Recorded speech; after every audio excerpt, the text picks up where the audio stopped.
Hello, I am Simulated Irk, and welcome back to Simulated Irk Trains. We are here at the Donnybrook Loco Depot.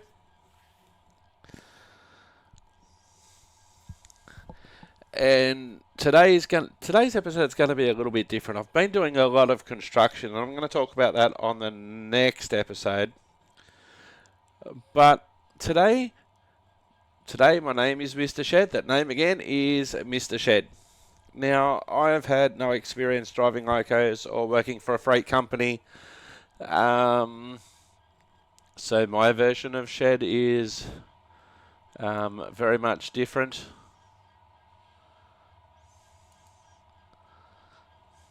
Is very much different to what other people's experiences will be.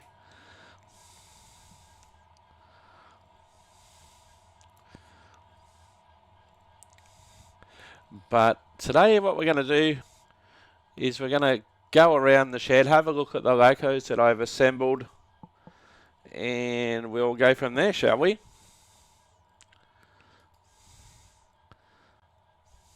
So the shed driver or shed drivers, their only job is to drive the trains, as the name suggests, around the shed, or in this case the roundhouse. So a train would come in from the main line. It would stop at a predetermined point. The incoming drivers would get off, and then the shed driver or drivers would take over. A shunter as well. In older days, when roundhouses were very common, there may be someone specifically to work the turntable. I'm not exactly sure, but let's have a look. We do have a problem though.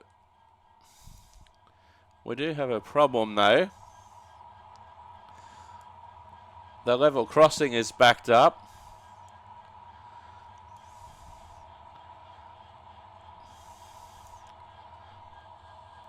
It's because the road's been set.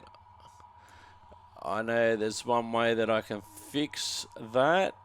Edit in surveyor mode. I am hoping this is going to be the only editing that I'm going to be doing on this episode, but those horn noises are annoying me.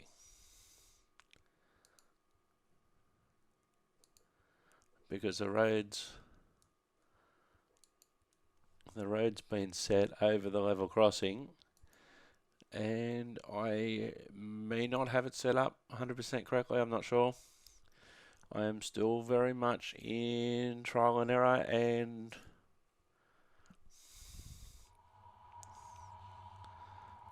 so hopefully now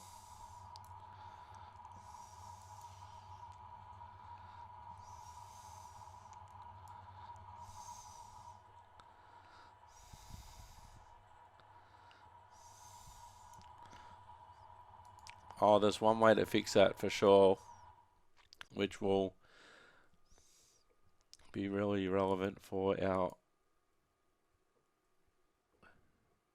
next episode.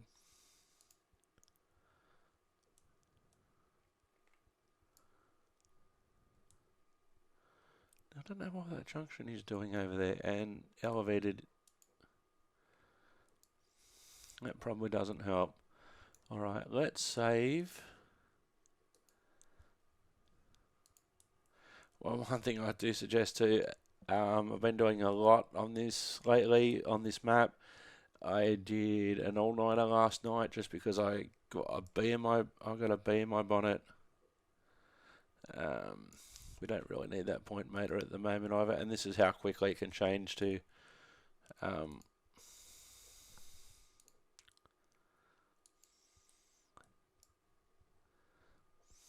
just want to select. Selecting grass will be fine.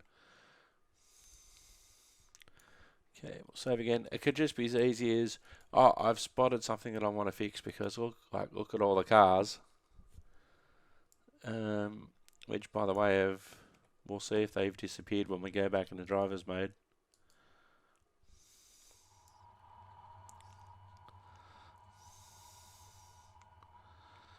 So down here on the next episode, we'll be having a look at the progress that I've made. And there's been a lot of it, but let's return. So I don't know why now. Nobody's got. Oh, hang on. That train has got the road over the crossing.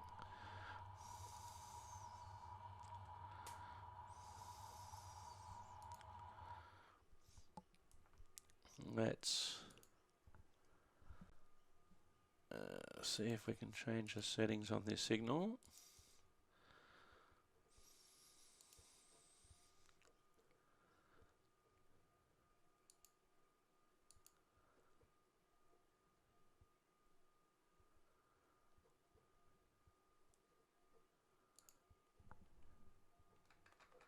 Sometimes it might be just a case of just changing a setting.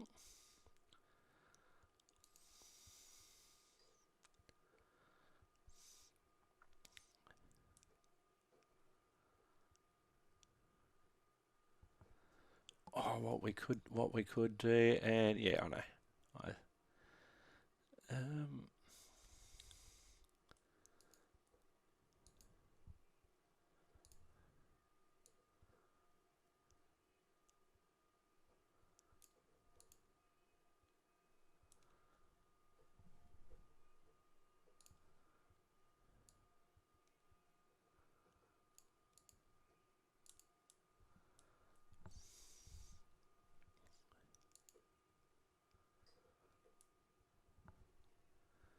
Just for now, it's going to be a quick and dirty solution. So if I change,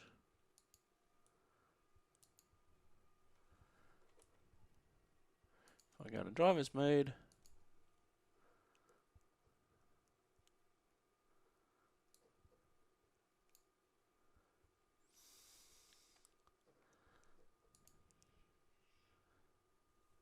so now the road has been,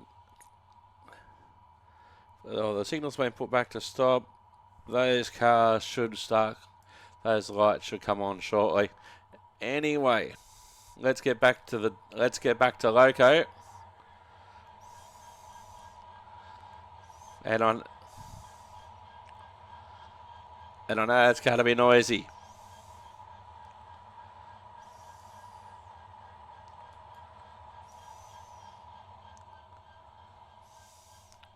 Oh, I know I said that, but I've been learning so much and I want to take advantage of it while I'm here.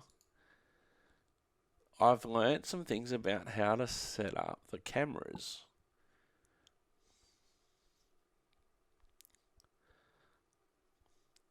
I'll just go all content for now.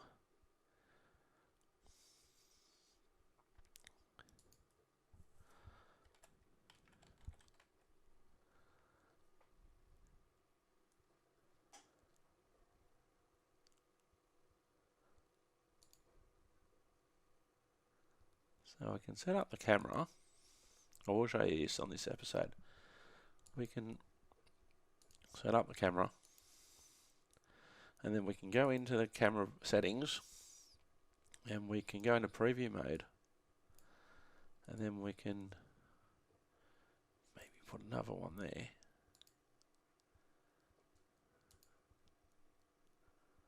And then we can rotate the camera around.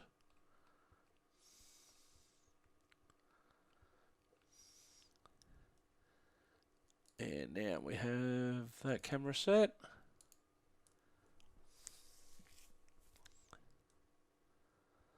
We can go back to driver's mode. One thing that I am doing while I am back to driver's mode, please.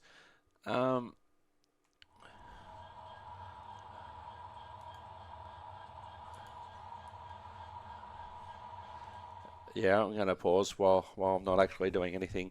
We've got a variety of locos in there. My job today as the shared driver, I'll get there eventually. My job today as one of the shared drivers is we've got a an exhibition coming up, an open day coming up, and lots of loco crews have brought in the Trainz. Got a little bit of time to prepare for it, but as I was explaining before, the incoming loco crews would stop at a designated place, normally the stop board like where 48165 is now. We'll be seeing a lot of 48165 on the next episode. And so they'll get to the certain point, and then the shed crew would come in, and in this case, because it's a turntable, they'd be given a list of, okay, when 48165 comes in, it needs to go on to, say, one road. Now, with locos and train carriages in general, they all have a number 1 end or a number 2 end. Sometimes that's called A and B. So the shed crew, in this case me, I've been given a general instruction for today. We don't have any locos coming in. There's a major shutdown in relation to the reconstruction that's going on elsewhere in our network, on the Donnybrook network. So my job is to get the locos ready for the display for the open day. But when the Trainz came in, they just came in, and the shed guys, quite understandably, when all these trains were coming in, they just parked them. Into the roundhouse. Didn't matter which way they were facing, because they were getting stuff done to them, they were getting cleaned, etc. But it's my job today as a shed driver, Mr. Shed. That name again is Mr. Shed. The idea is for me to turn all these locos around where needed, so that the main loco cab is facing out, and to position the carriages. 48165 will be using that on the next episode to check out the track reconstruction. Now let's unpause and let's go for a walk.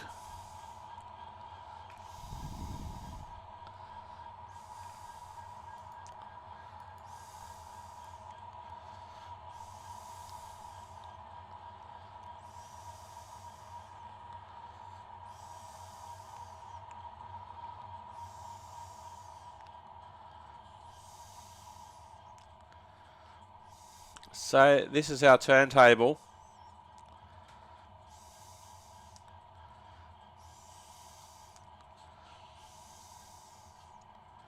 So at the moment, the turntable is set up for this loco here, this cube loco.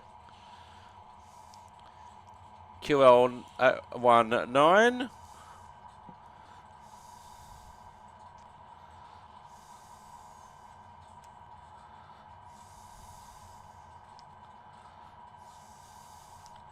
See, I've got a big list here.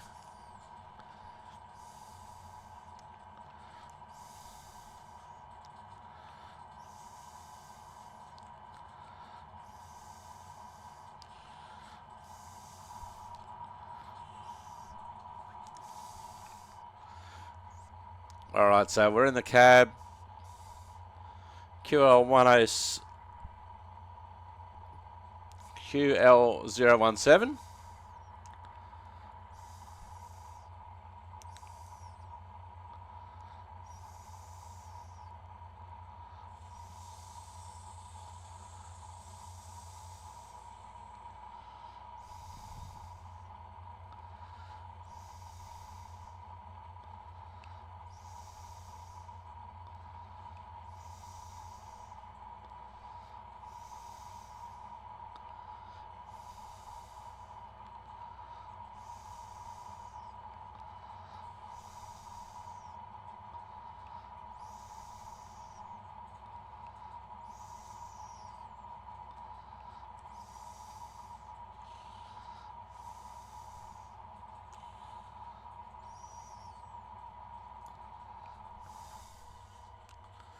Oh no, we derailed. We picked the wrong loco. Oh no. And that's what can happen. I went to the wrong loco.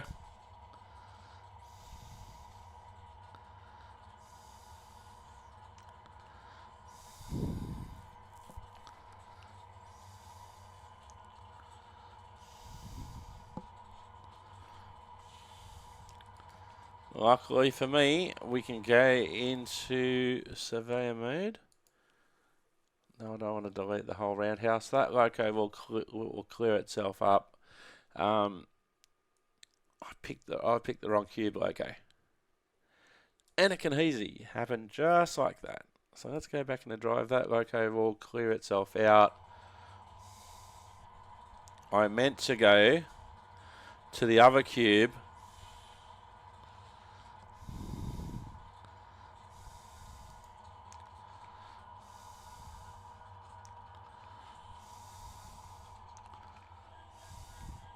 This is because this isn't a cube. This is an horizon. It looks. Oh no. No, this is an horizon. It looks a little bit like a cube, but it's not.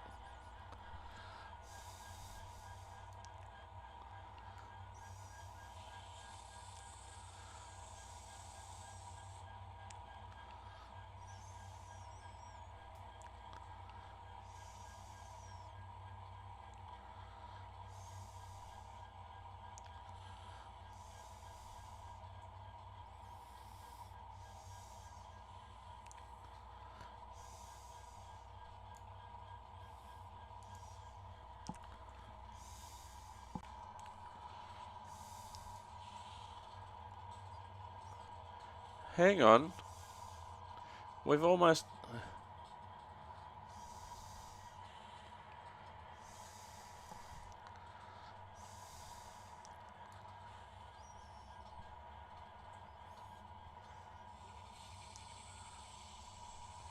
Oh, I've done it again.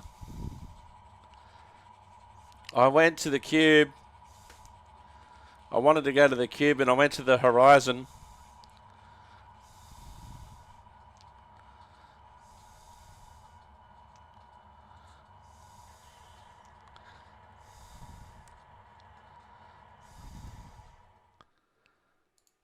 So that's not good. Little bit more concentration, please. All right, let's...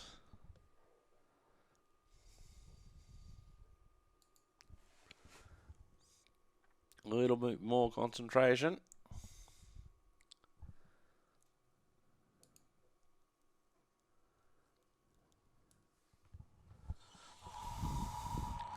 All right, let's try this again, but this time with a little bit more. I don't want to save the driver's session. I need to go into... I want to go into surveyor mode. I want to save it because I do like this look of the locos that I have. There's a couple that I'll probably get rid of a little bit later on, but for now at least. Now, I know in the real world you can't just reset. All right, let's go. Let's go walking.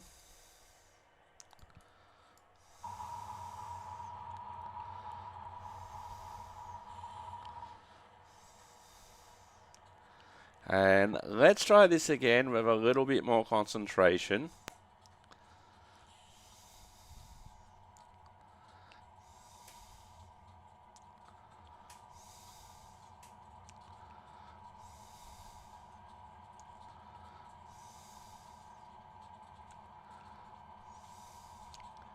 Now the cube we want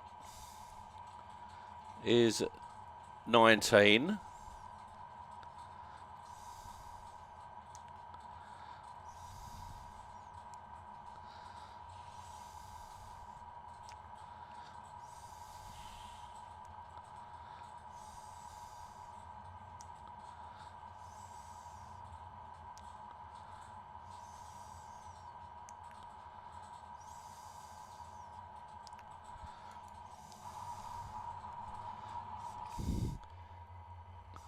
It's interesting there. It says 17 out there, and then, sorry, it says 17 in here and 19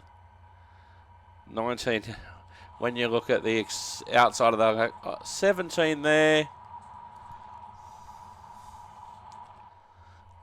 17 there. It's fixed. It's all good. This is the loco we want. We're 0 from 2 so far.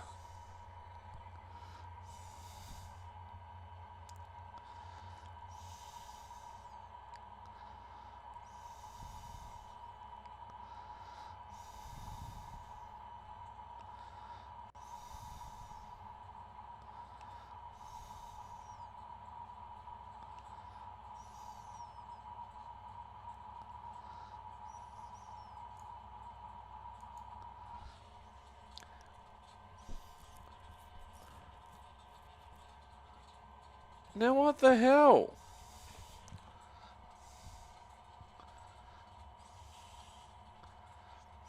I know why I got confused. The loco numbers. We've derailed again. We're 0 from 3.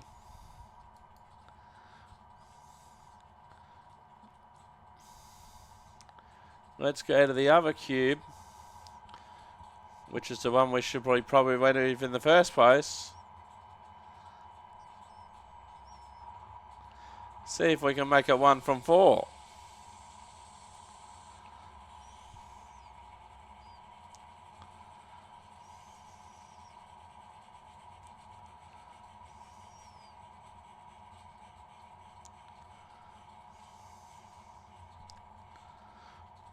And that's a simple thing, but just getting the wrong loco number, going to the wrong road and thinking, oh, well, I've gone to the right loco, I've gone to the right.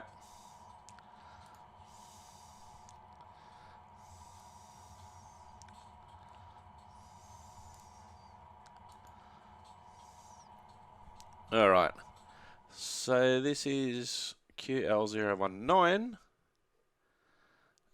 Hold and right click. Just want to make sure that everything is okay. We'll do it while it's out here. The engine I need to change. That's another thing that we've been asked to do. Just double check the engine mapping. While we're here, it's one of the many members of the GE C44 ACI locos, various class names, but basically the same loco. So that's been set.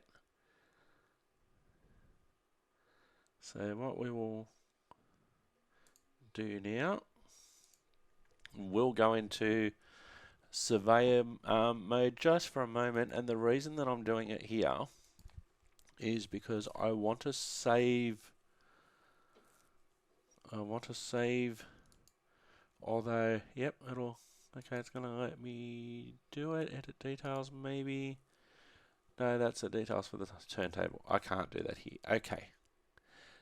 I won't do that then. Alright, we'll save that. No, we won't. We'll save as this. Because I was going to save each loco as part of in my consist as well. So if I want a particular loco, I can easily find it, but the depot arrangement's not necessarily the best for that. So I do want to turn this loco around, so we'll go back into driver's mode to do that. And we'll unpause.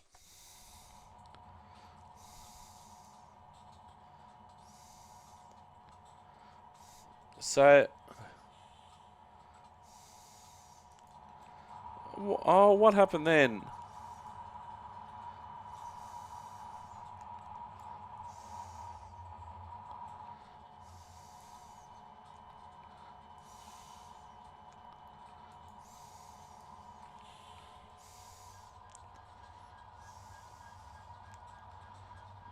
Maybe if I move my camera up.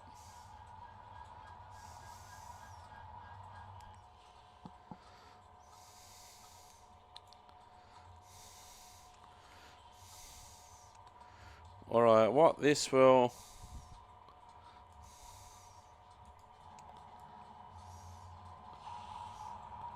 No, chase is going to be no good for that.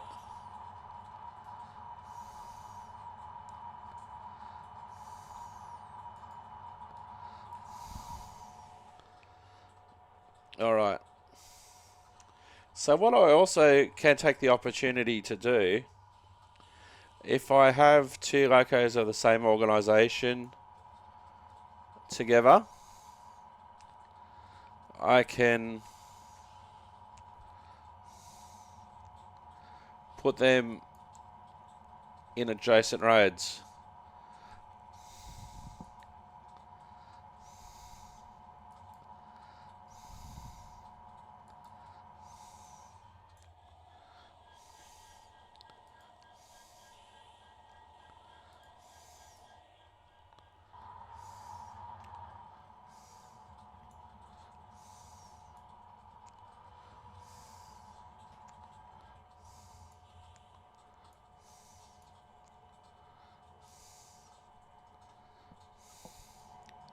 Oh, then it changes camera on me.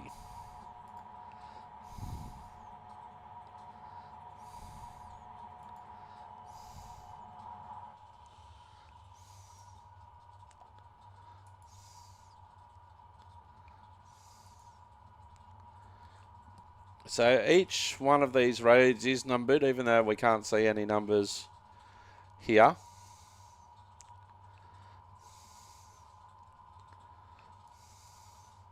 So this is Cube QL019. It's been one of the locomotives that's in an Indigenous livery.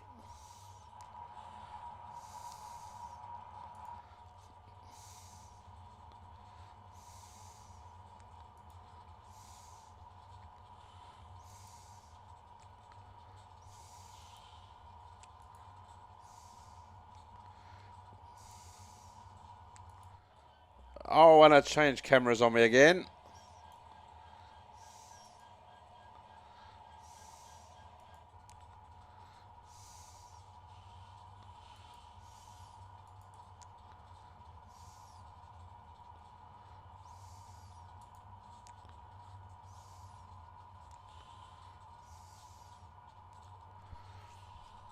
I might have to learn some keyboard shortcuts here.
Oh, it's everything's so hard with this simulator. It's like I want a list of keyboard commands. And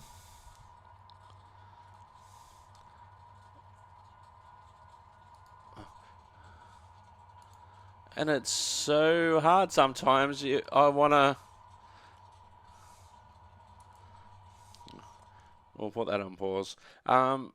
It's so hard sometimes. It's like I want a list of keyboard. I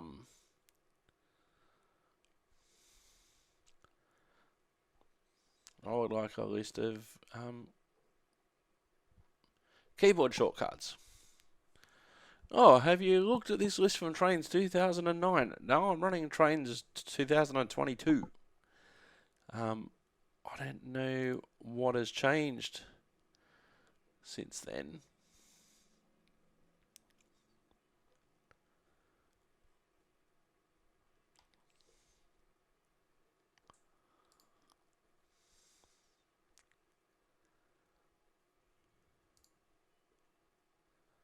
And then it says, "Oh, here's a copy of the user manual.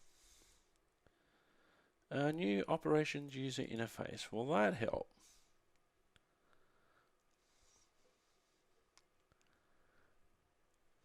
No, that's setting up user rules. One driver control center. Mini map. Train AI path. Train details. Industry details. Activity logs. So that's not it. Frequently asked questions. Surveyor tutorials, which I really haven't looked at yet because I've been doing a lot of things by trial and error.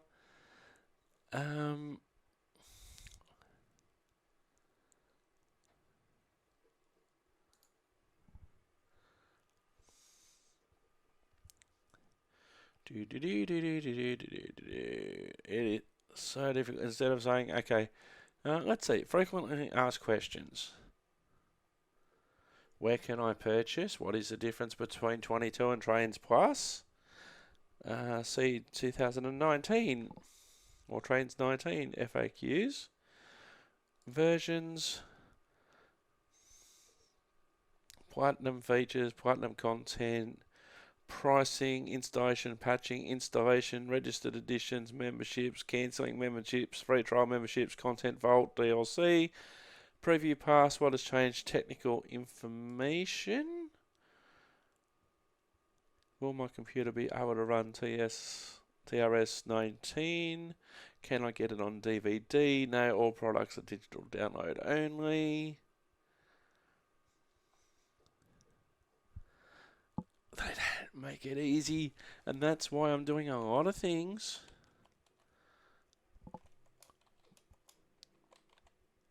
by trial and error, because sometimes that's the way that I work. Oh, I put Trainz 33 instead of Trainz 22 because I can't type.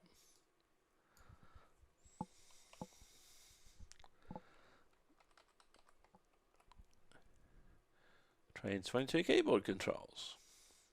Oh, you can view all the keyboard commands. Is there a complete list of keyboard commands? I think, yes, there is. Open the launcher, open the game, do not open anything or run it, select settings, a new window will open.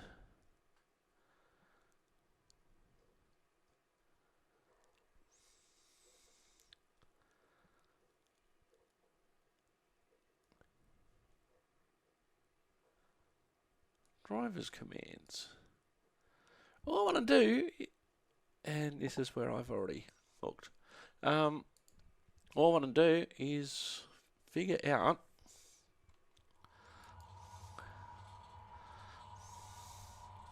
an easy way.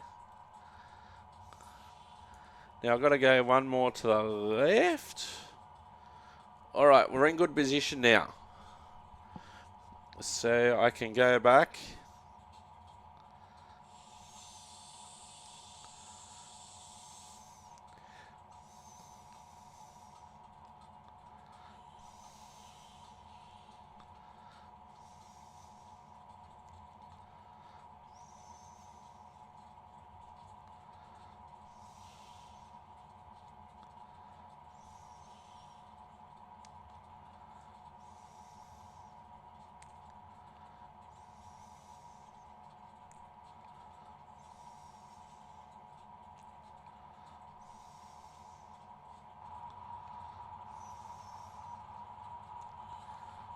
So leave the cab sticking out.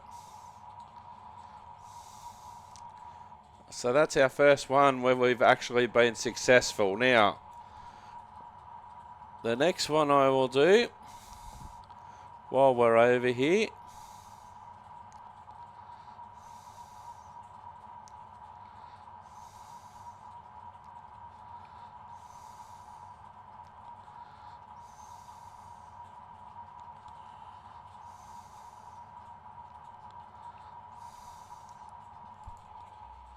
All right.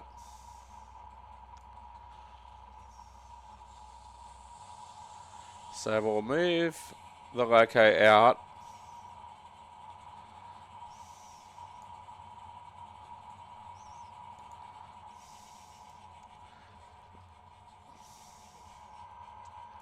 Now I need to move the turntable. Wrong way.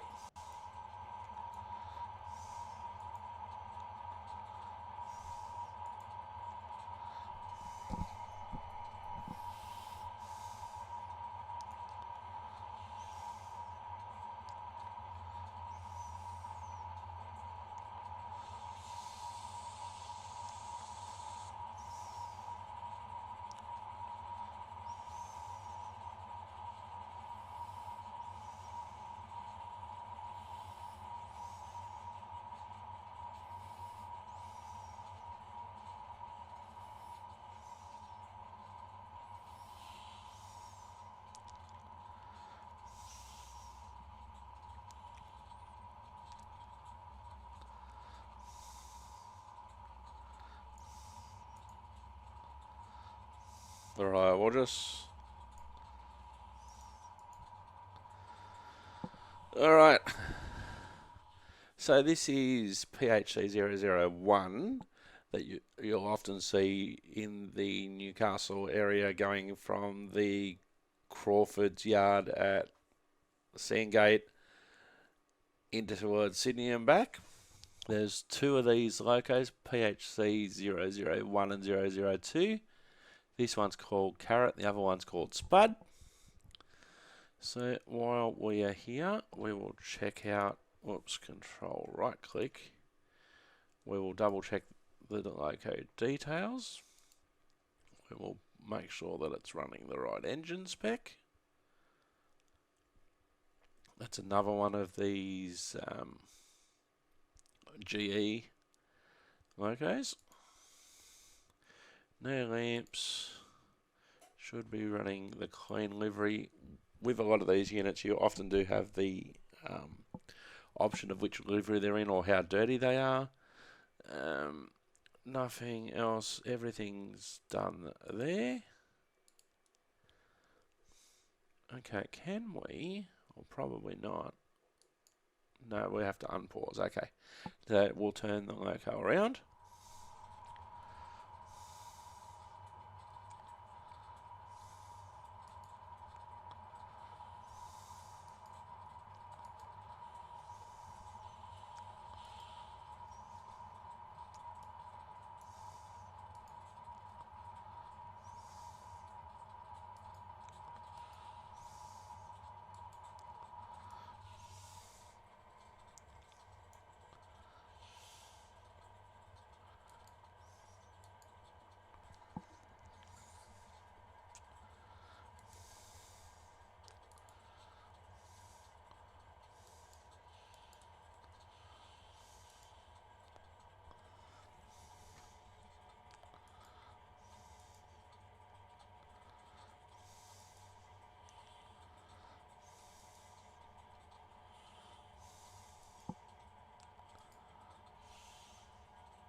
Okay, so here we go.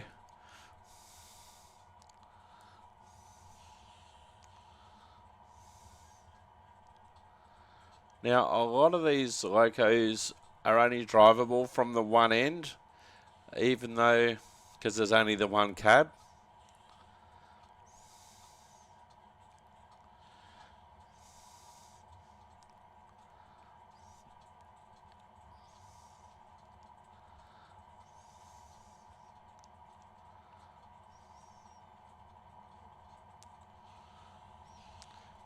I actually wish that there was an option to shut the locos down.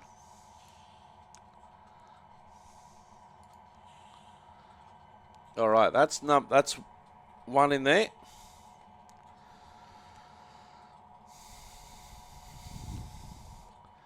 All right, so basically what I want to do, and we'll go to our fire camera. Basically what I want to do, if we use the arrival departure road as the guide, and this could change. Basically anything modern I want to the right hand side of the loco that I just moved. Anything that's basically, and then I haven't worked out if I've got more modern or more streamlined or whatever. I haven't worked that out. But anything that's more 80s and earlier, I want to the left. So they're all sort of together. Okay, so to that end, we'll unpause and we'll go for 8172 next, which is on the road next door. And the camera view changed on me again.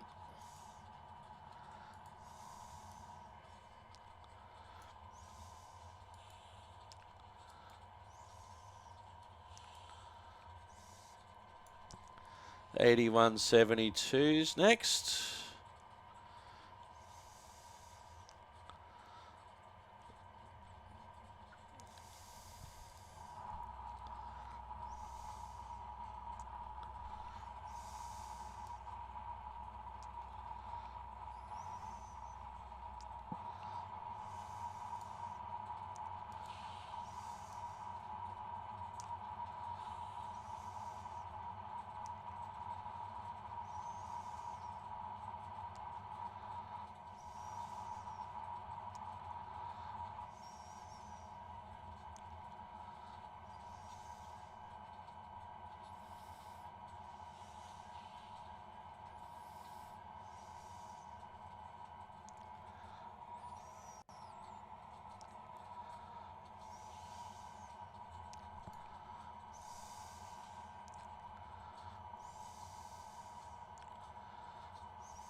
Alright, let's pause there. So 8172, member of the 81 class. One of two locos, actually. I'll just move that up the turntable a bit.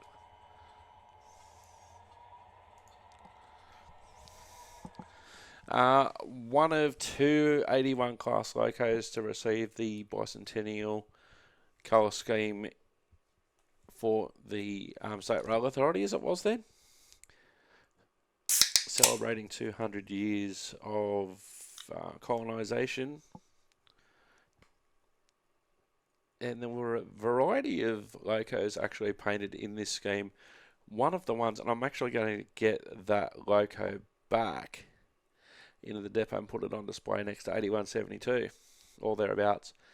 48165. There were a few different ones. There were a couple of 86 classes from memory. The 81s, couple of 81s, I think there were a couple of 48s.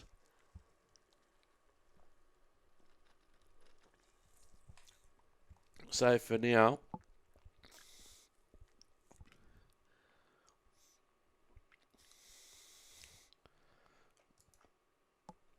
let's go in and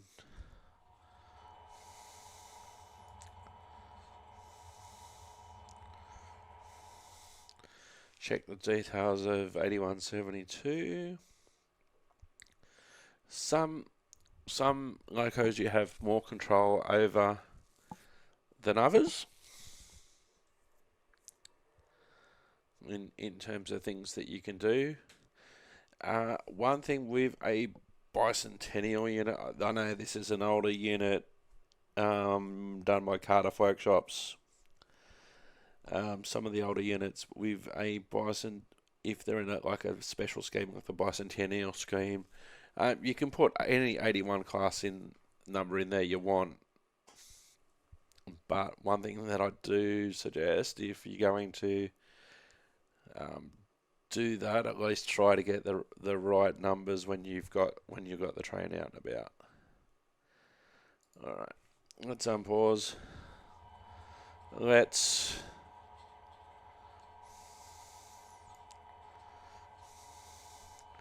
I've got a spare road over here.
All right, that's 8172 done.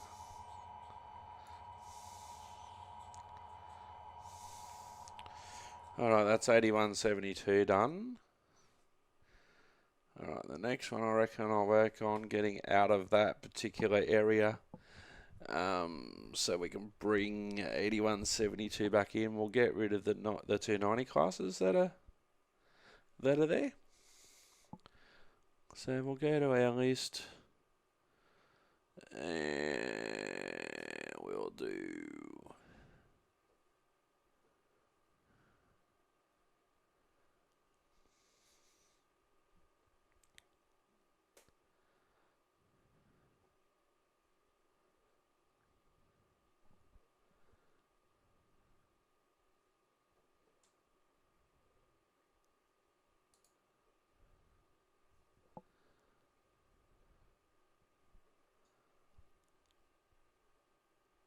Donny 32. Where are you?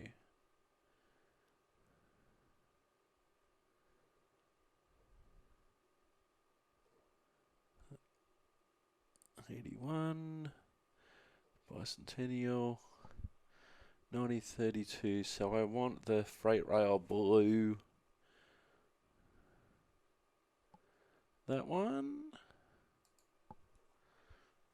All right, let's bring it out.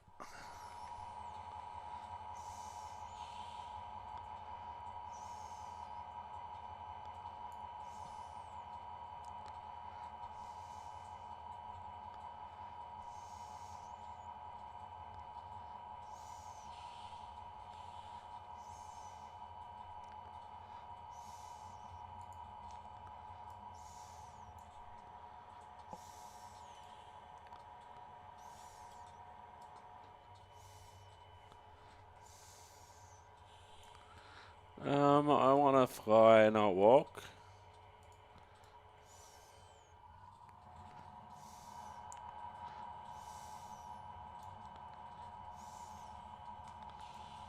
Oops, wrong way.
Alrighty.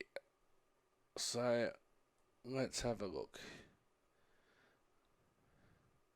So there's an open road next to the cube.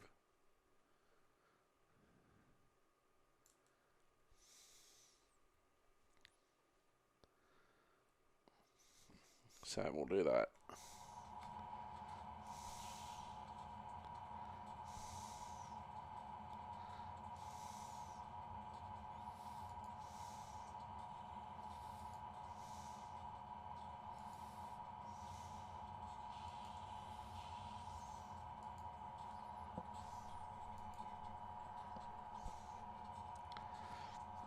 Alright, so 9032 is one of the members of the 90 class of loco.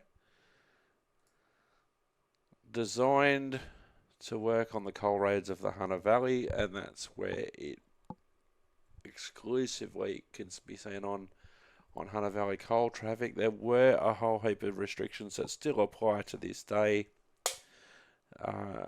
where the trains can't be used on regular freight services. I think it might be south of, can't go anywhere past Vales Point, between Morrison and Fassifern.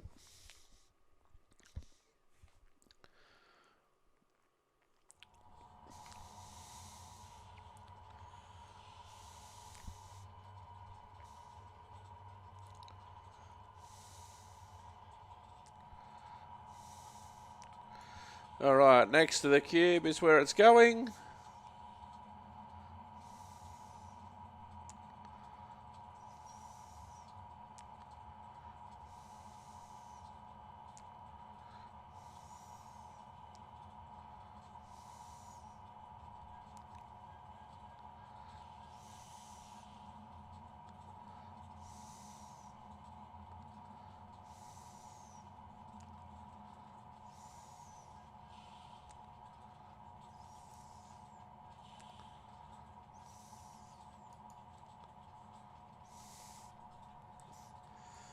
Alrighty, that's done.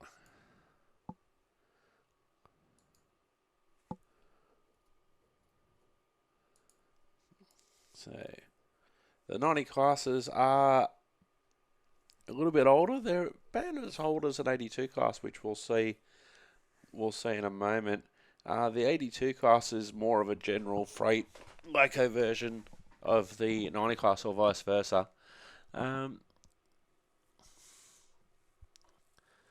So what we need to do now, we've still got a lot of moves to do, but this is the fun of this episode.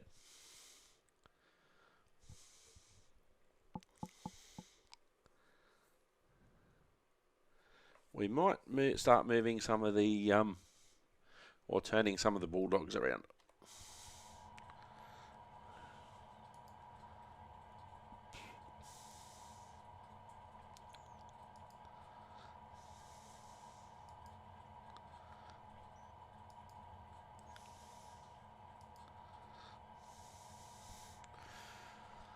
Alright, so we want CLP9.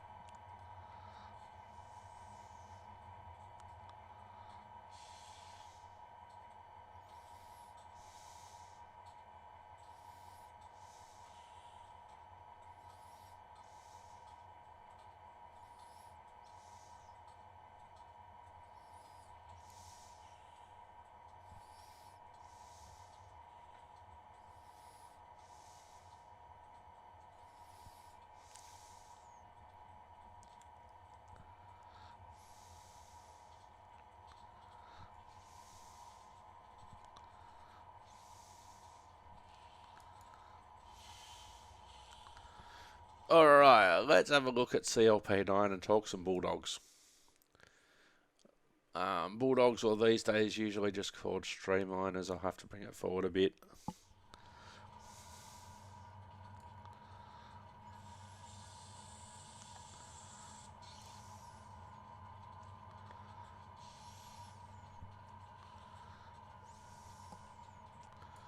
Alright, that's good there. Alright, so the so-called Bulldog design or Streamliner design, because of their noses, there's various different classes and subclasses of the Bulldogs, and many of them are still in existence. I can remember in New South Wales in, I think, the 80s, the 1980s or the 1990s, reading Railway Digest magazine and saying, "Oh, we're going to be getting rid of all these 44 classes, etc." So we won't see them anymore, and they're still around. There's still lots of them, and they've been a lot of them have been preserved. A lot of them have run in areas that they never were expected to run when they were in service. This is CLP9, and the CL class was the Commonwealth Railways class of, I'll just call it the Bulldog. And so they run freight and passenger services, and then later on in their lives, the CL class was basically divided into two. There was the CLPs, which this one is for passenger services, namely for trains such as the Indian Pacific. So they were called CLPs. And the other ones, and there's other versions that will move around, the CLFs, F being for freight. So in a variety of colour schemes, variety of operators these days, SSR, they've really launched onto them, and it's really a big thing for them. And this one is in an Alsatian colour scheme for the Australian Model Railway Company.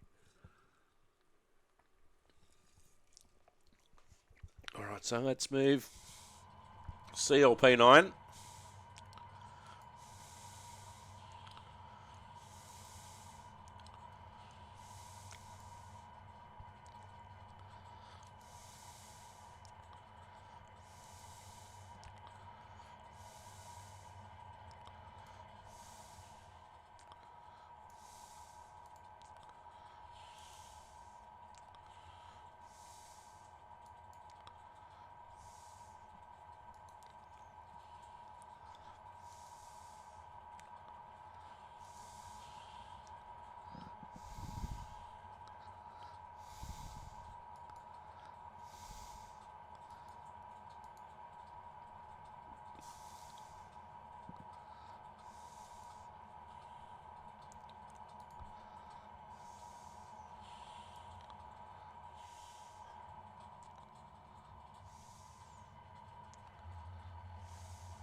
Oh, you got to be so careful where you click.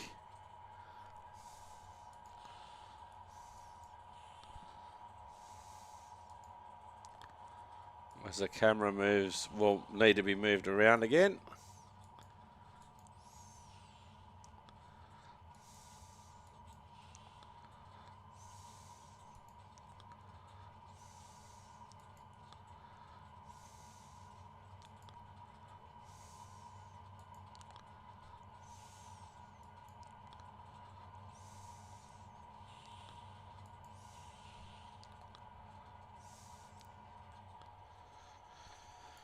Alright, we'll check its details while we're here.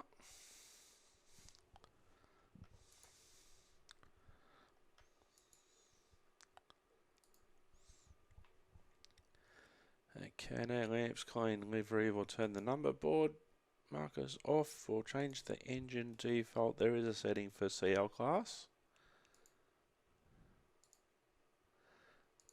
So we'll save those changes. Now I just want to see, just trial and error. Or am I wasting my time? No, it did save it, and there it is. So hopefully now it will stay in that spec, so I don't have to change it again.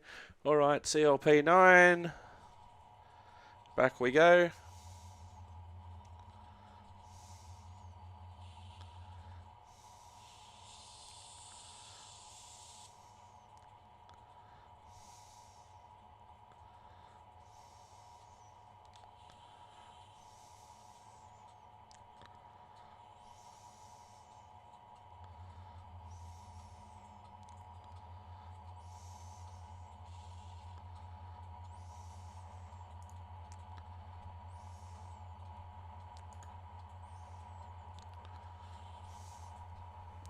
Alrighty, that will do nicely. So while we're here, we're just going to do all the bulldogs while we're here. So let's...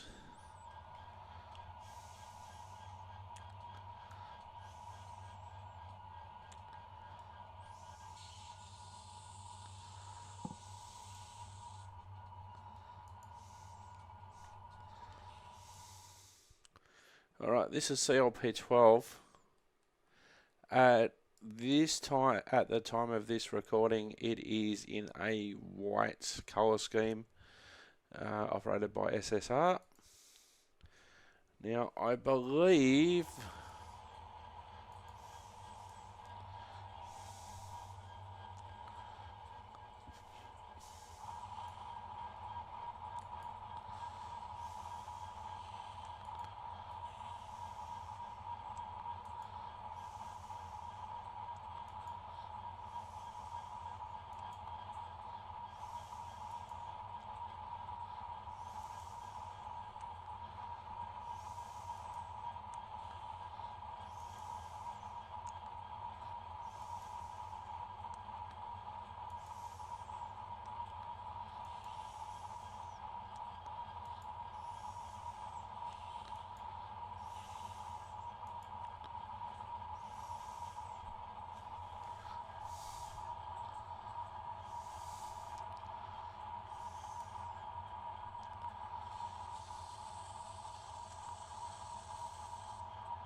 Alright, now I believe these white ones with SSR will eventually possibly get painted into other schemes, but after they were when they were restored, just back to white for the moment. Alright, so our engine default is not default. Go to CLP or CL, so that covers CLP and CLF. We'll turn the lights off. Turn the number board's lights off. You do have a variety of options.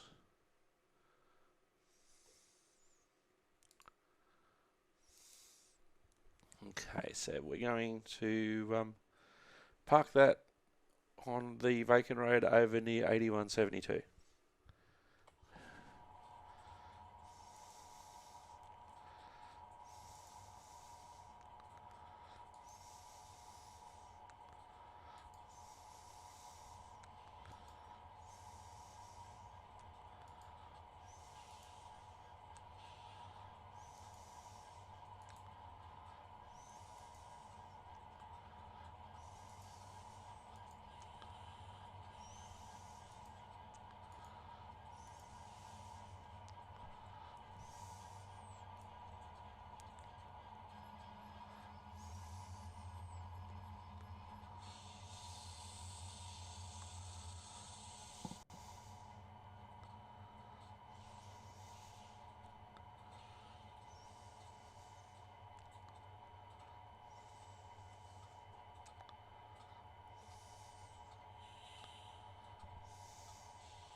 Alrighty, so that is another seal or another bulldog in there.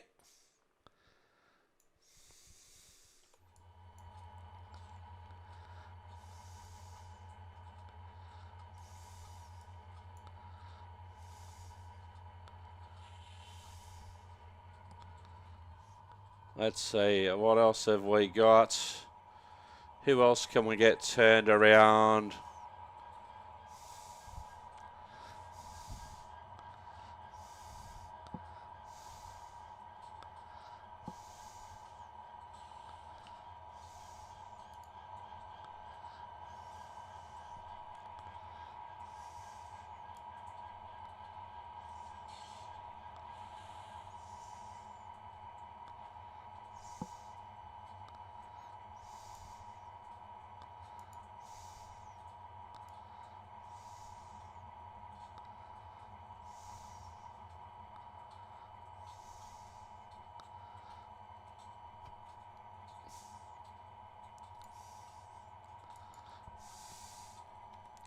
So it turns out, I only just figured out, I've actually got two CLP12s. So we will need to fix that.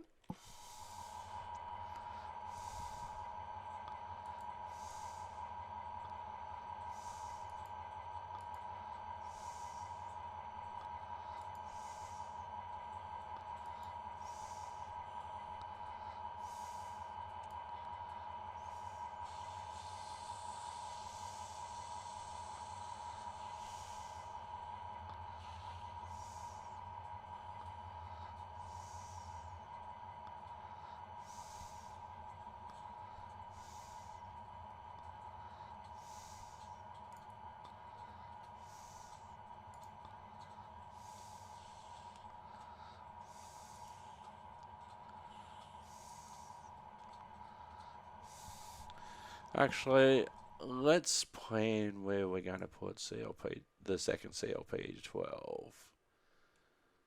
Probably just over there next to the 48 for the moment. This CLP12 has actually been nicknamed Casper. Now it's interesting that these days there seems to be more of a focus on giving locos nicknames or naming them after people.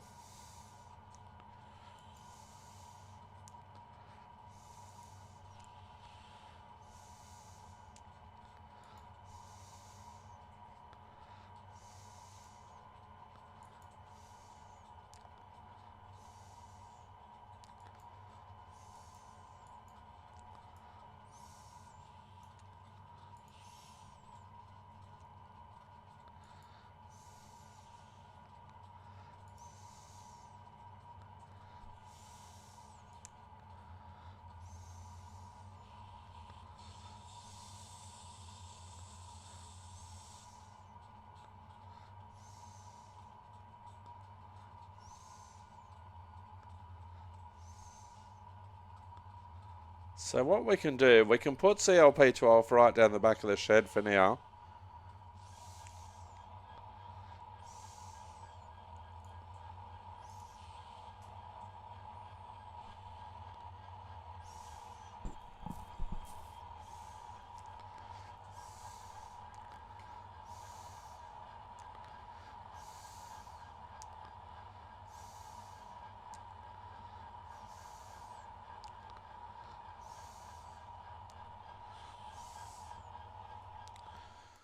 Alright, let's see. Who else can we reverse around and keep them where they are?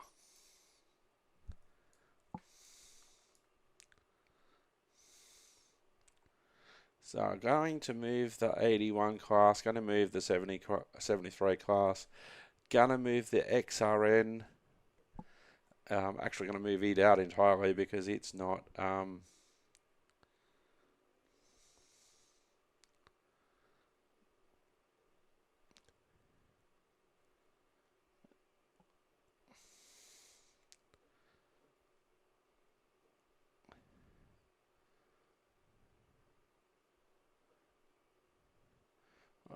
what we'll do, we'll move 8172.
So the good thing is there we could move the 81 and we can just move it out of the way but still have it on a road. Alright, who needs to be turned now? That should be... See, where have I got CFL? We'll have a look, we'll reassess. Alright. Because I may have forgot to put less CLF3, so we'll do that now.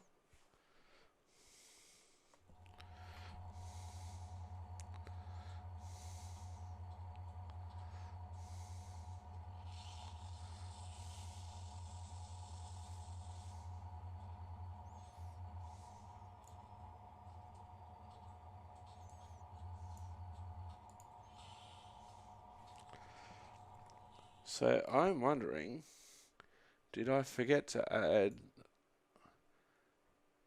CLF1, which is the yellow SSR?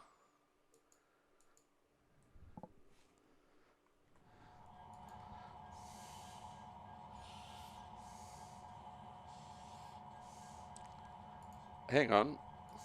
It's not free spin mode, mate.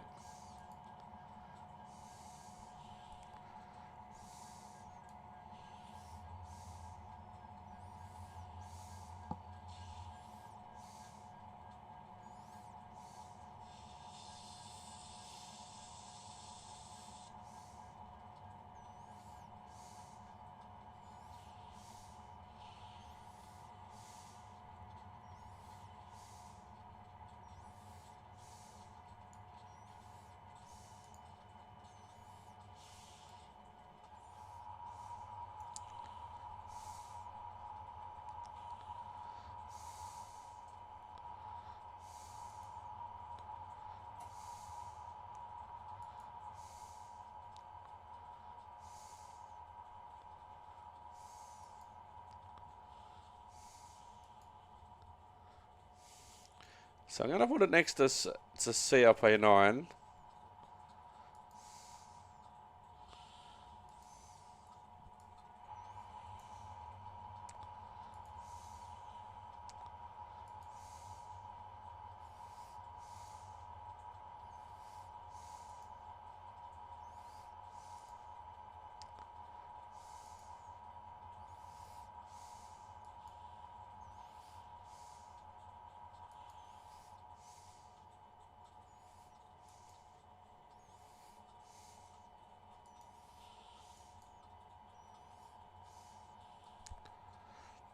Alright.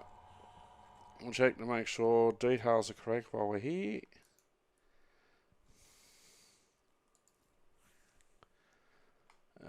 No lamps. Engine we do have to change.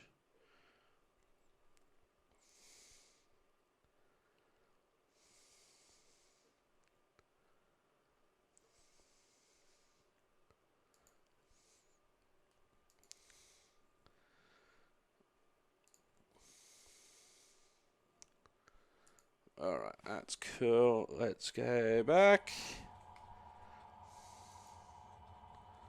Oops.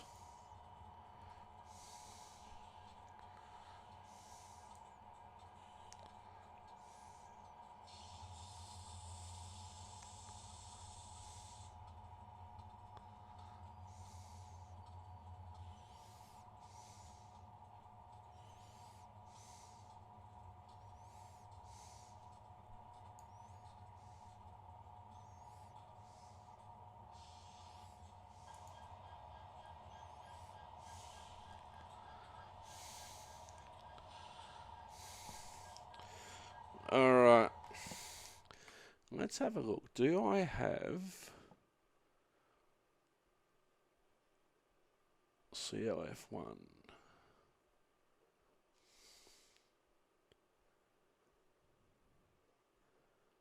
And I don't think so.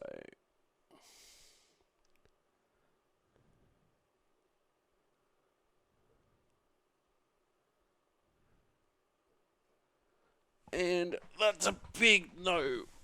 Alright, so what we can do, we can go into surveyor's mode. And we can go into Trainz. And I can look for CLF1. And thanks to the wonders of modern technology,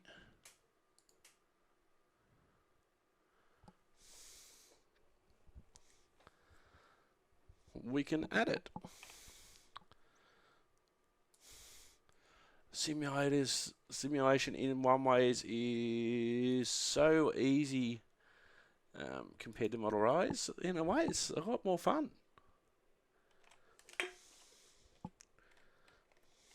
Not cheap. But you can also do it very cheaply if need be. Alright, now.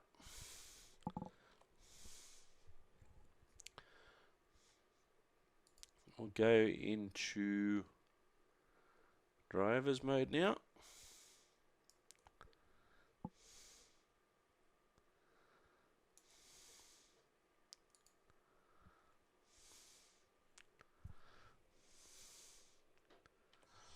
So there's CLF1.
Alright, where would this day be without CLF1? Anywho, what we can do now, we can go into the details and we can show you how to make a very dirty loco look very tidy instantly.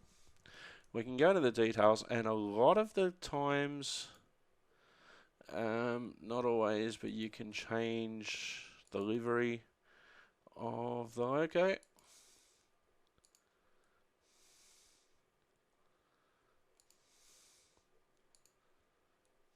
And I should be able to do it because I have seen CLF1 very, there, it's come up now. Livery, clean, that's much better. And while we're here, we'll save. We'll save that in surveyor's mode.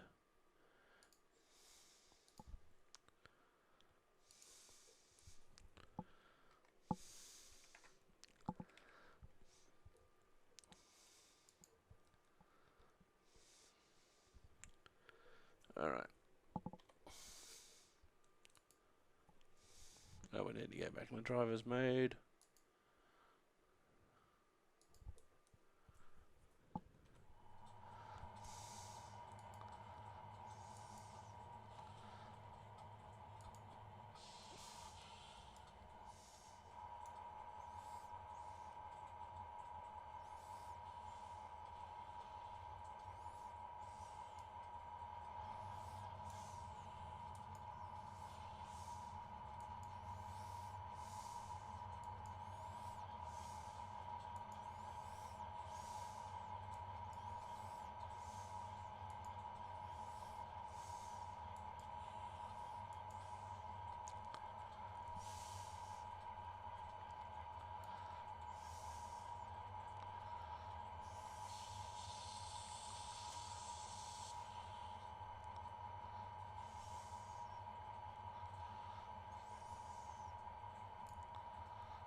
Cool.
Close.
All right.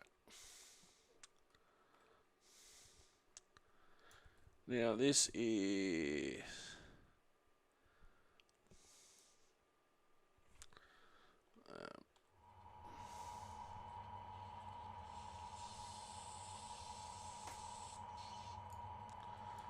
that's better. All right. This is CLF2 operated by Rail First, which is a basically, from what I can figure out, a loco hiring. So if you need a loco, you can call them up. Say, I need a loco. Alright, we will change the engine to CL.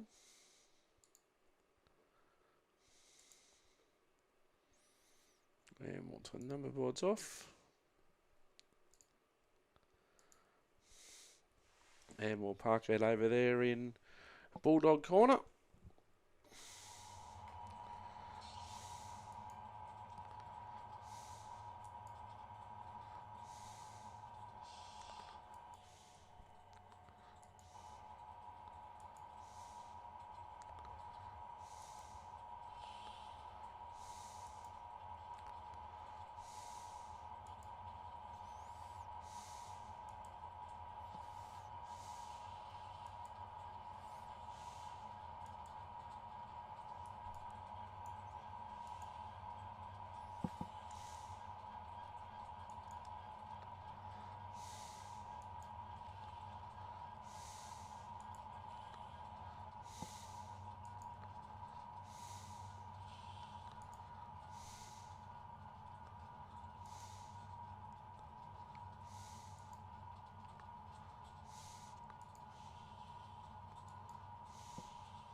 Alrighty, so that's CO3 from memory. It was CO3 that I took to Werris Creek on an excursion about 3 years ago now.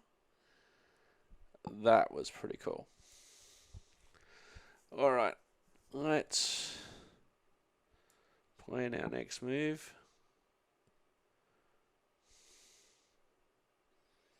Should probably move that 73 class out of the way.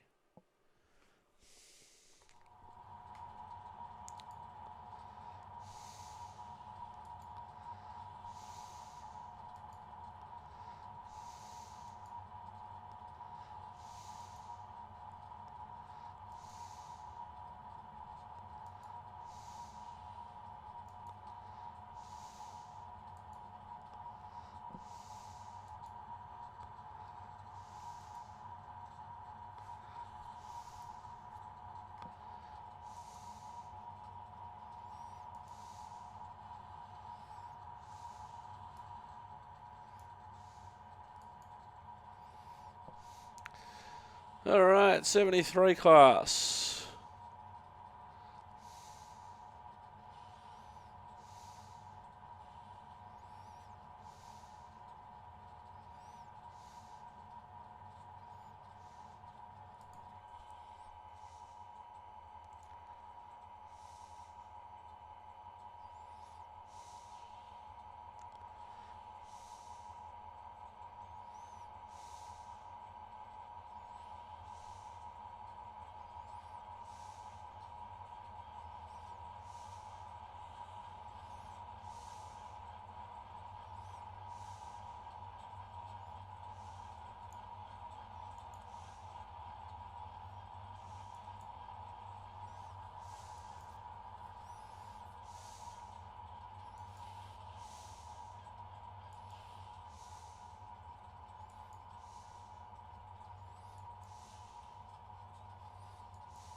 Alright, 7301. 7301. A shunting engine. Was mainly a shunting engine during its career. I think that's a Caterpillar. We might not have Caterpillar as a type.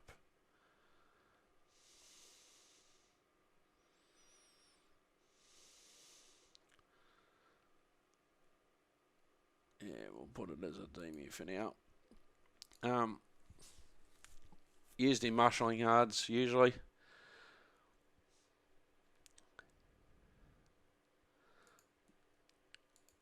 But over time, they were used in other things as well. Most notable, and the way that it is in the colour scheme that it is now in a CountryLink livery, it was the depot shunter at Meeks Road. Oh, the number works. Cool. At the XPT depot at Meeks Road in Sydney. And so it would be used, say if they needed a XPT trailer car or a power car taken somewhere for maintenance, or if there was a breakdown, they'd be able to call 7301 and say, we need you to go from here to here. These days, and I haven't seen them modelled yet, but I'll have to keep a lookout. There's two 48 classes, and I'll talk more about the 48 classes soon. And they do that job now, and they've been nicknamed the Thunderbirds. Thunderbirds 1 and Thunderbirds 2. Or Thunderbird 1, Thunderbird 2.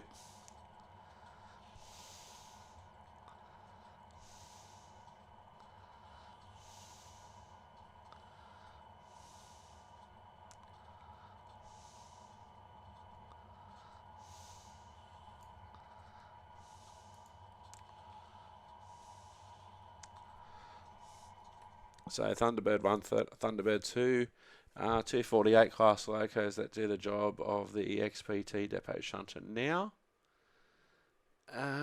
we need to go and get that QR National Bulldog.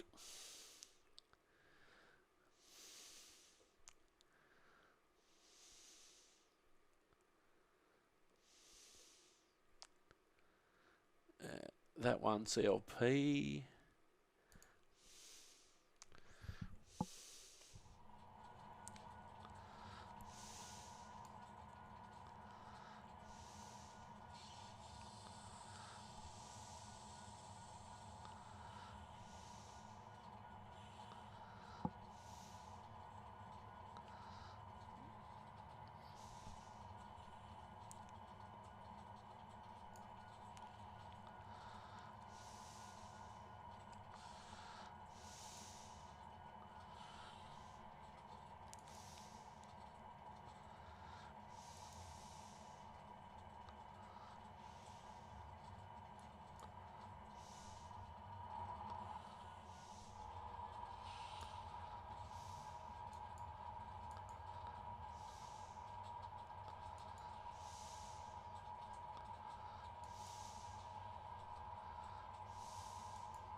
Actually, change of plan. We have to get that XRN out first. I think it's foul.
Alright, so what we'll do, we'll uncouple here. We'll uncouple. We'll do that in driver's mode.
Alright, so we'll just drive that, or explain what's going on with these locos in a minute.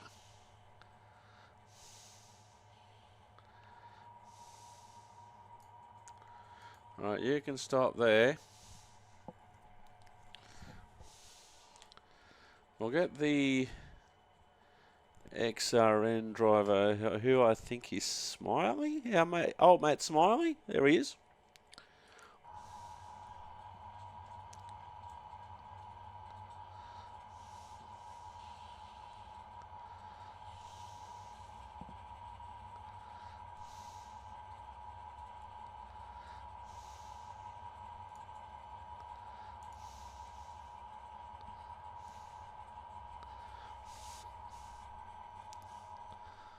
Alright, here's XRN. Let's see, what is it?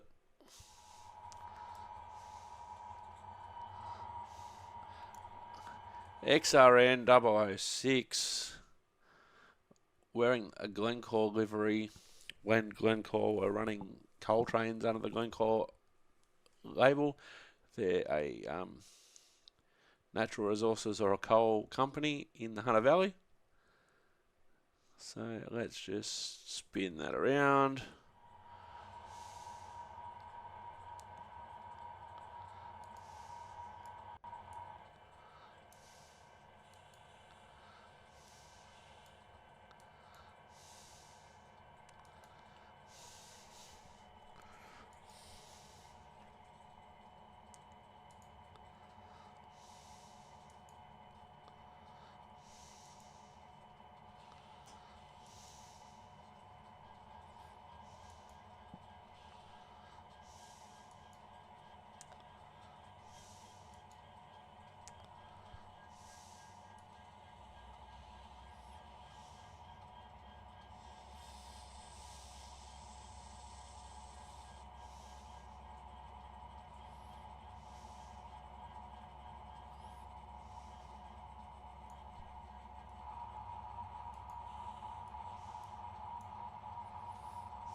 Now, a lot of people, me included, never saw the Glencore livery live.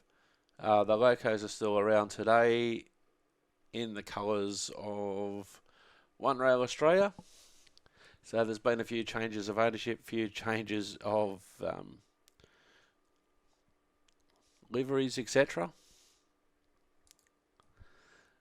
Might be more familiar with the loco that, or the loco colours that we're about to pick up now.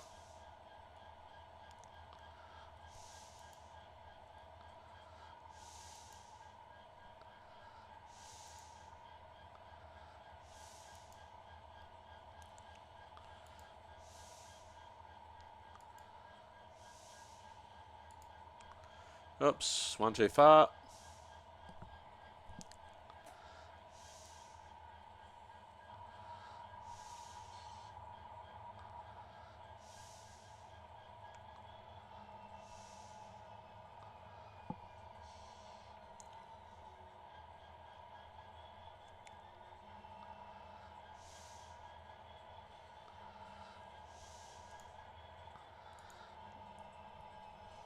Alright, let's have a look at some details.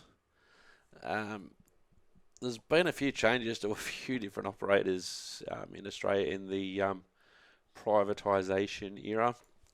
This is basically the colour of one rail locos that you'll see in the Hunter Valley especially, even though they don't necessarily have the one rail name on them.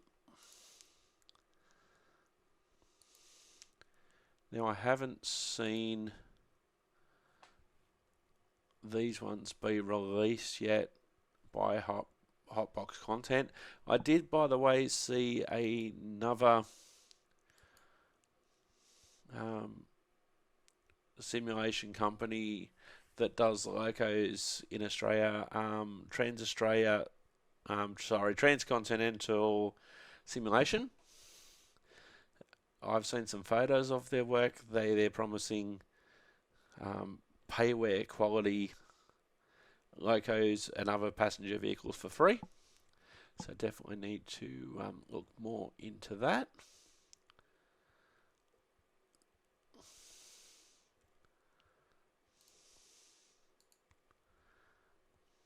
So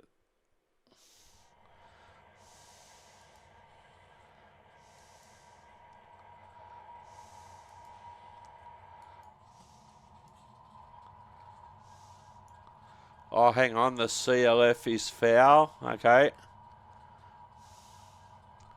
The CLP is foul, rather. That's...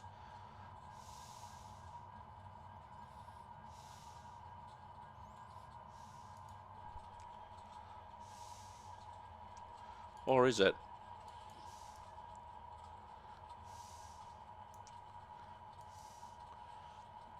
No, we're good. I thought it was foul, but it's...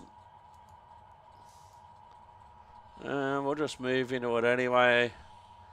Move it back just a smidge.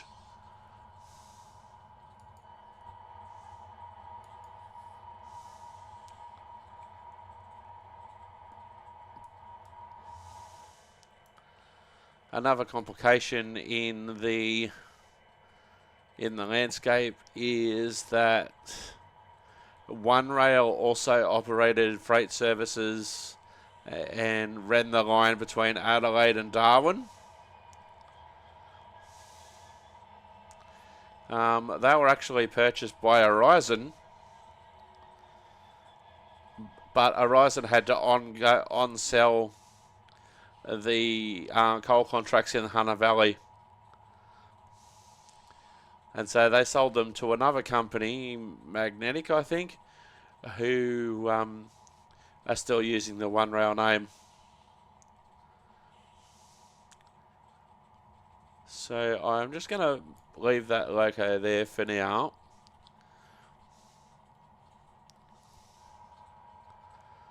Because I want to move it again.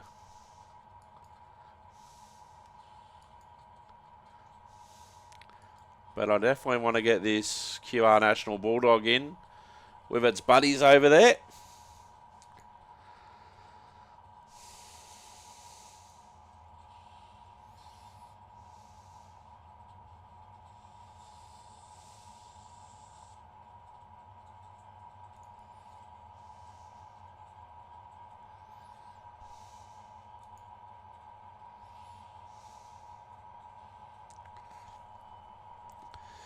Alright, so when we come to histories of freight companies, Queensland Rail became split into passenger and freight, and then QR moved into freight as well, separate to the passenger organisation. They become Queensland Rail Freight, then they become QR National, then they came Horizon. So there's certainly been a few different names. You'll still commonly see, especially in the Hunter Valley Rail Network, you will see QR National locos and the older style of Horizon loco, the Horizon colours as well.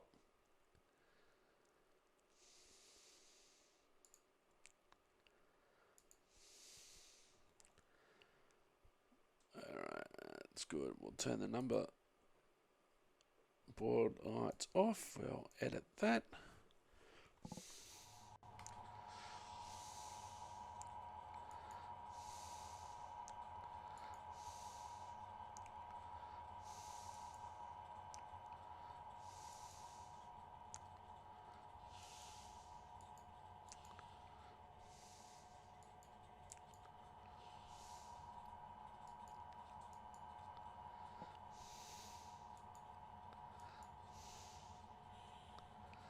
Alright, let's go.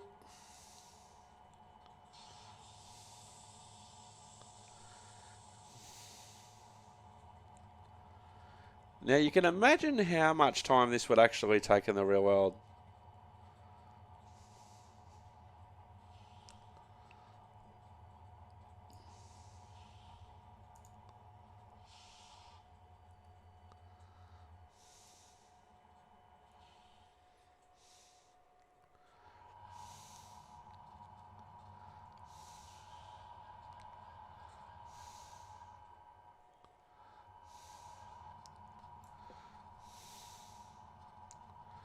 I think that's all our streamliner's done, except for a 44 class.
Alright, here we have a 44 class, which is a New South Wales version of a CL, if you like, although there's one...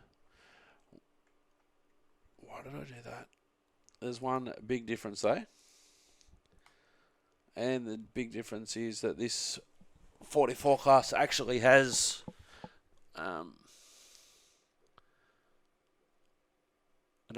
two cabs, one at the front, one at the back.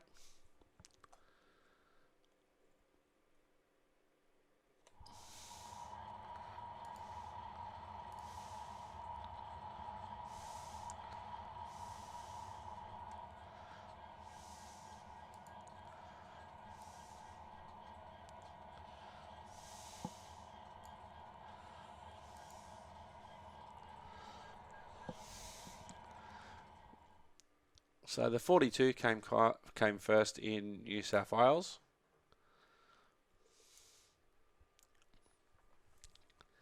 Uh, 4458 was one of the very first 44 classes that I photographed. That and 4473. There's been a range of colour schemes that they've had over the years. If you can get downloads, you could fill this whole...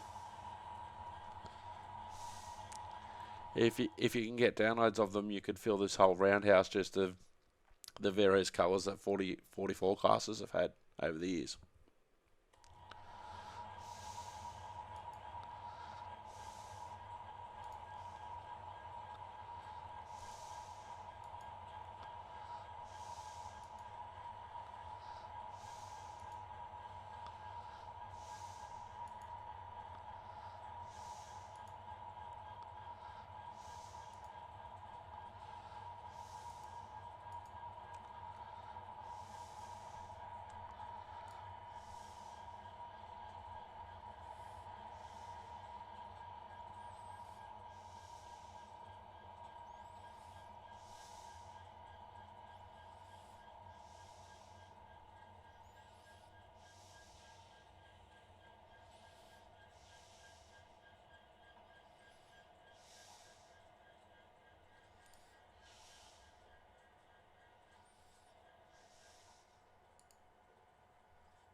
Alright, cool, that's...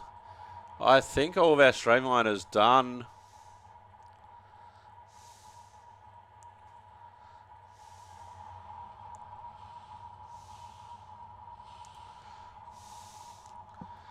Yeah, I think that's all our streamliner's done. All right, now we go back to our more modern locos.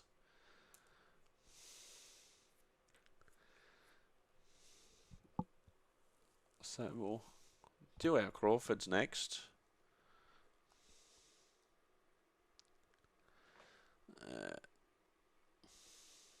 Our carrot and our spud.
Ah!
All right, so we've got the second Crawford's one over there. We're going to move, so that's number 2. We're going to move number 1 next to it now.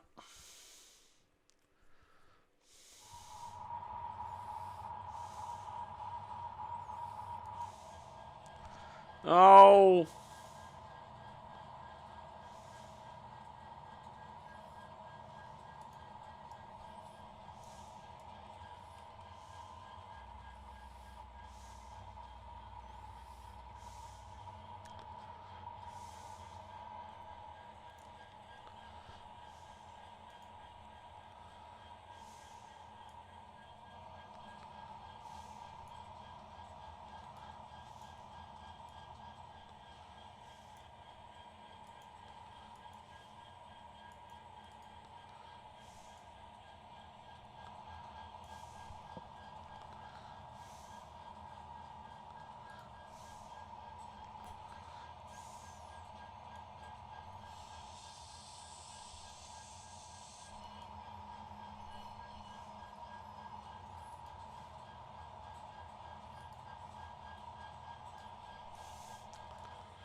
Stop!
One more.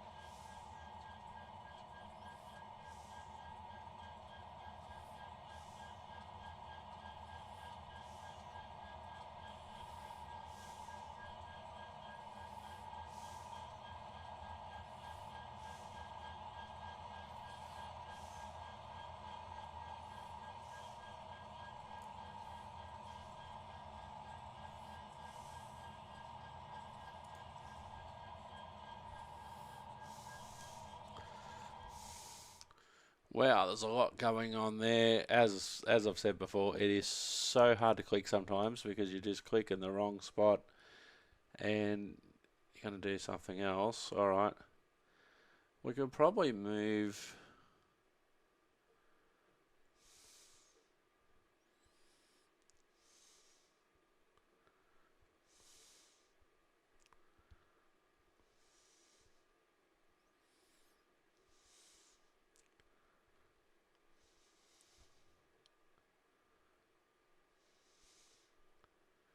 Actually, we'll move the 48 class now because there's a couple of locos that we want to see get out of here. So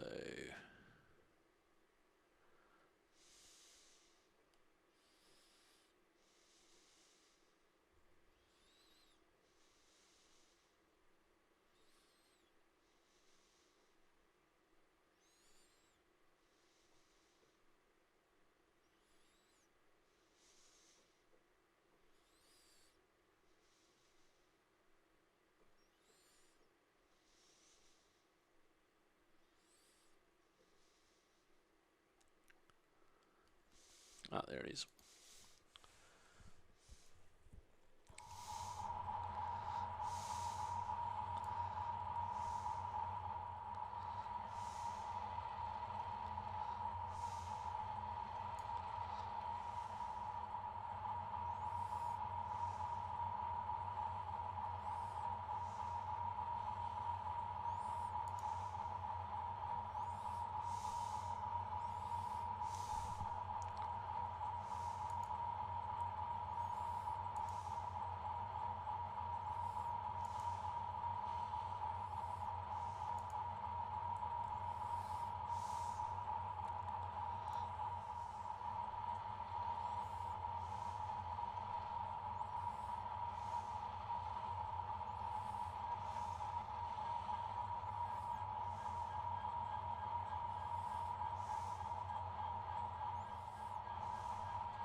All right, NR 58. Want to move one of the NRs.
Oh.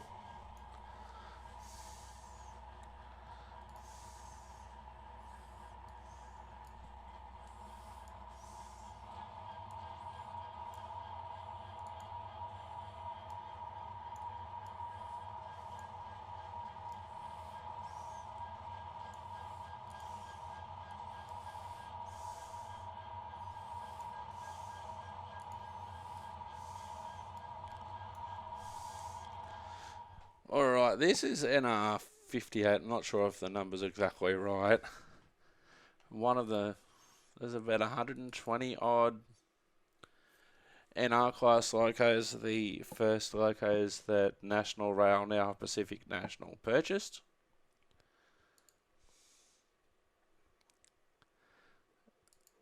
Some of the National Rail locos were painted into different schemes, such as this one. I think this is Steelink, in order to integrate with some of the freight services that National Rail, now Pacific National, were running. But then again, what happens a lot of the time when you paint something with the expectation that you keep it captive to that particular type of train, well, things happen and it ends up elsewhere.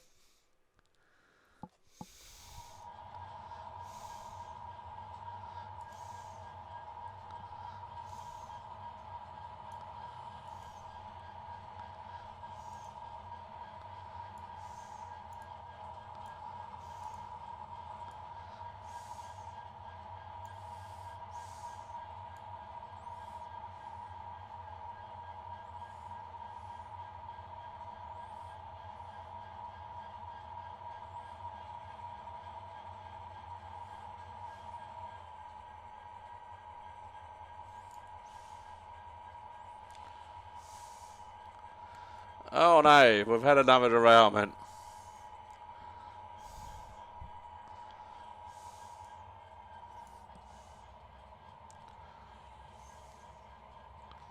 I was one of the locos that I wanted to get rid of anyway.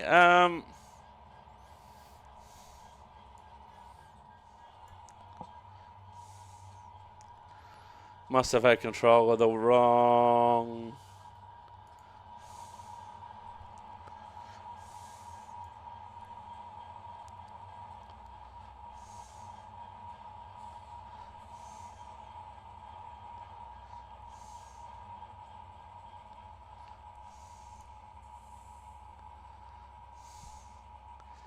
Because I'm like, why isn't that engine going? I've received authority to pass the stop board.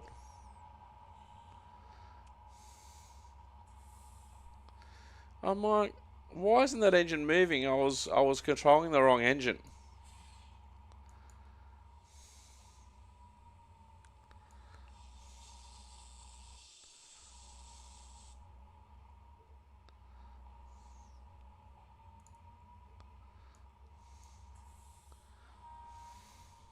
All right. That's 58. We'll get rid of.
Oh,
all right. Some of these older models, let's see if we can actually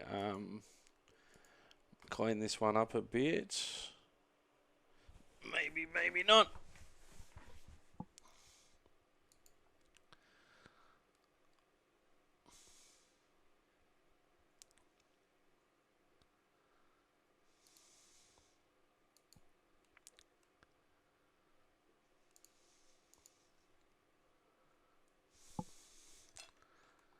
All right. Pardon me. No.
Might actually be easy to operate it from.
Permission to pass stopboard.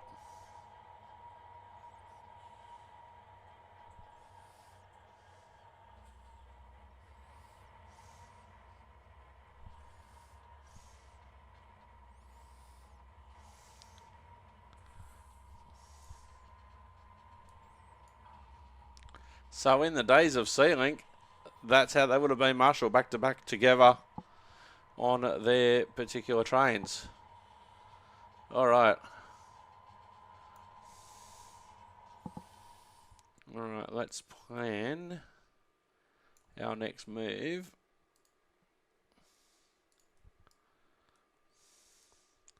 Imagine how long this would take in real life to do.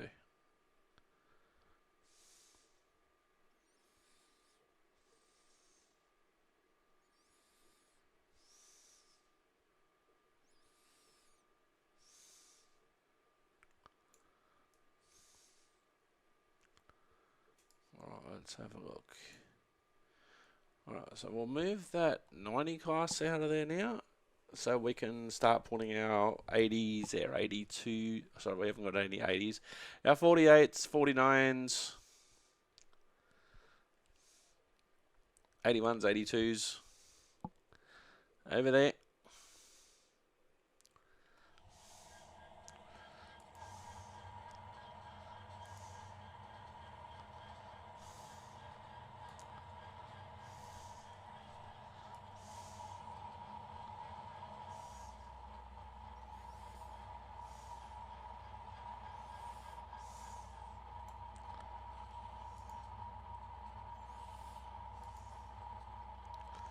I wonder if this is the best way to do it, actually.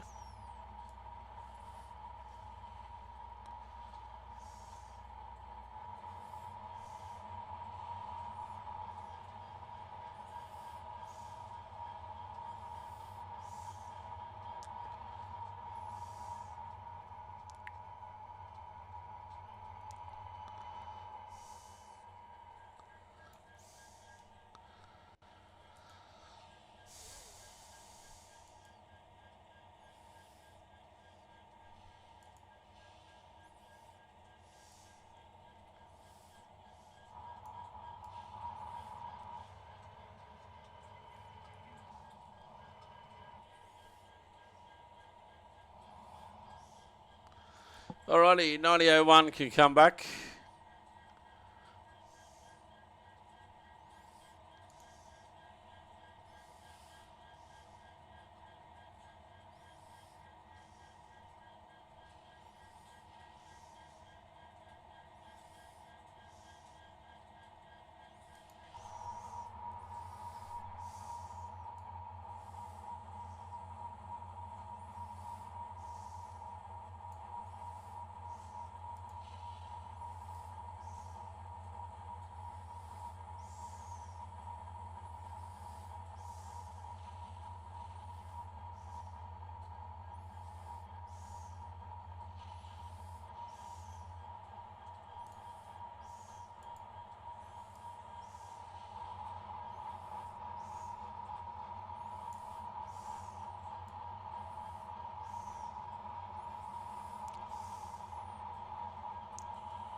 Alright, 9001, you're right to come back.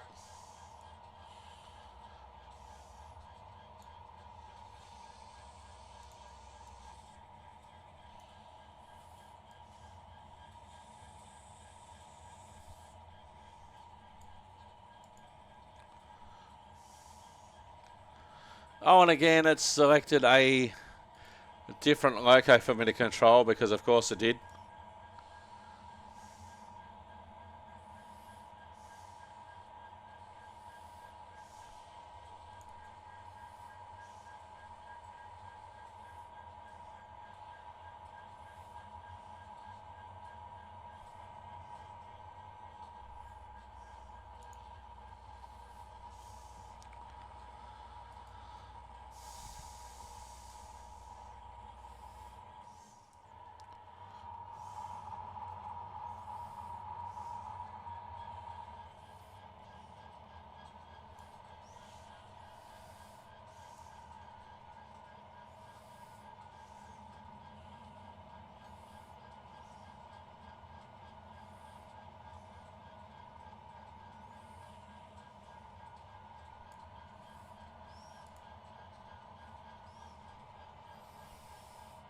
Alrighty.